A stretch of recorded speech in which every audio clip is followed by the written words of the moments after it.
Hello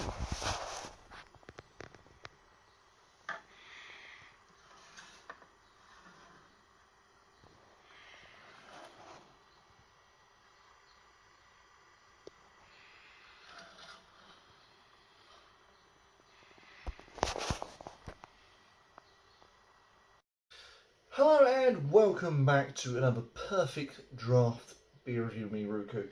Today's beer review was chosen by my Instagram followers, so I can't remember all of you, but I do remember a few of you. You got my good friend Barber Heath, or Ben Heath, Heath Drinks.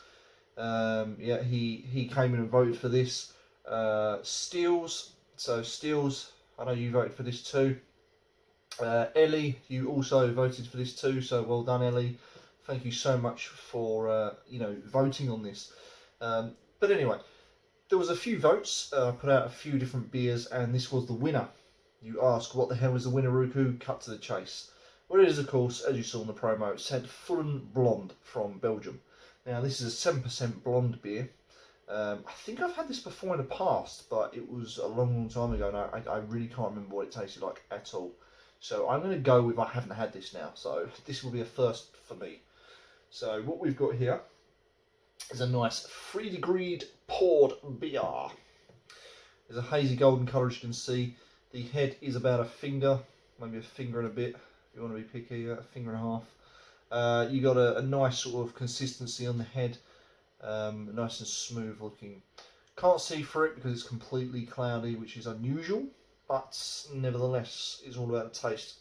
And this is freezing cold at 3 degrees, as we can see just there. Or maybe you can't, but you can just see roughly the green. So I'm going to crack on with some aromas, and let's get going. I smell a little bit of fruit in there. There's a fruity tone to this, and I can smell some hop. It smells a bit like hot pellets. Hot pellets come to mind. Hot pellets with fresh hops as well. You know, the leafy hop, loose hop, I think they call it. I don't know what the technical term is. Yeah, and there's some grassy notes there as well. Right, so I'm just going to move this out of the way. Get rid of the old tray. I can fuck off. Right. I can lean in now and get comfortable while I try this. So thank you to all of my YouTube subscribers and followers that voted for this beer. And if you want to take part in my next vote, then follow me on Instagram at Ruku's Beer, look for the balaclava, and you too could be picking my next keg.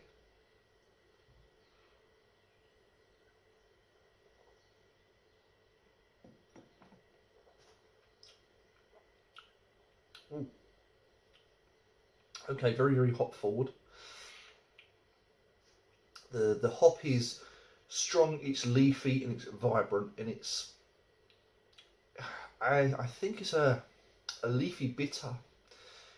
That to me, if I'm going to sum this up in the hop realm, is equivalent to drinking Budweiser Budvar. It's that exact hop. And I know they use Saz hops for that, but I don't know if they've used Saz for this. But it tastes like that hoppy, leafy, bittery hop. And that is very, very strong. It hits you straight off the bat, and it's pretty dominant forward. And it also reminds me of the hop in Punk IPA by Brewdog as well. And I don't know what hops they use for that, but it's somewhere in that region of hop.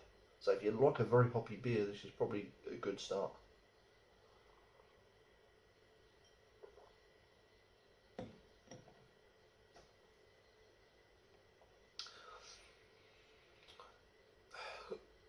There is some stoned fruit in there. Peaches, probably a hint of tangerine.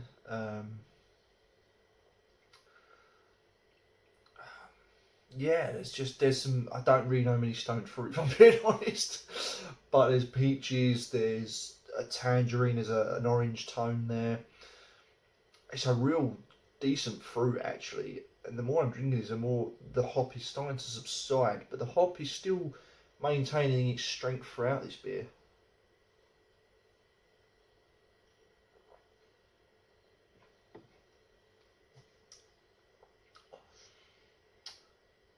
to me, I don't know whether there's a sweetness, if that is right in what I'm saying, there's a sweetness to this, but it almost gets overlooked by that bitter hop, that leafy, greeny, bitter hop.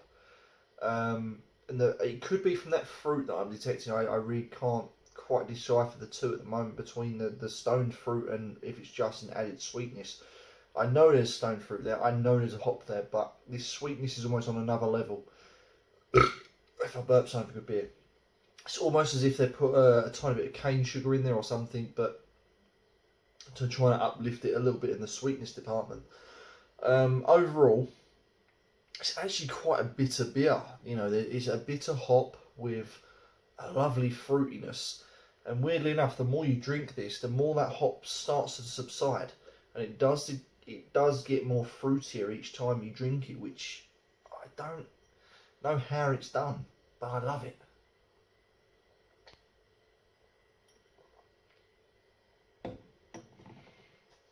I will say for a 7% beer, there's no alcohol. No alcohol at all. It's just that flavour that just really grabs you. But there's your lacing. I'll just quickly show you that. See that? Look at the bubbles on that. It's amazing.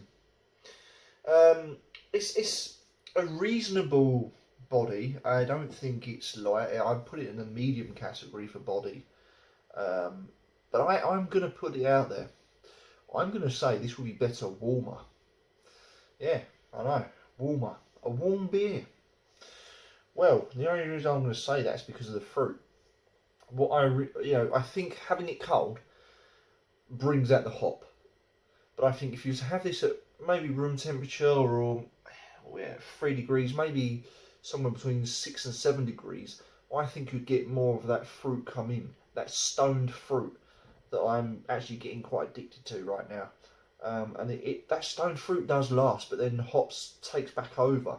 So I think, and this is one to try, and after this review I will try this, and I will note it in my Instagram posts once I've taken pictures of this, what the difference is between the colder version of this and the room temperature one. So if you want to know the differences from that experiment, follow me on Instagram at Ruku's Beer, because I think it has a place. I think having this slightly warmer has a place, and I think that the flavour will change drastically. You know, less of the hop, more of fruit. So I think this is a two-way beer, ladies and gentlemen. I think if you like it hoppy, have it cold. If you like it fruity, have it slightly warmer. There you go. There's my verdict. Am I crazy? I don't know. Thanks for watching. Don't forget to like, comment, subscribe, share my videos, and I'll see you all on the next vote. Be there.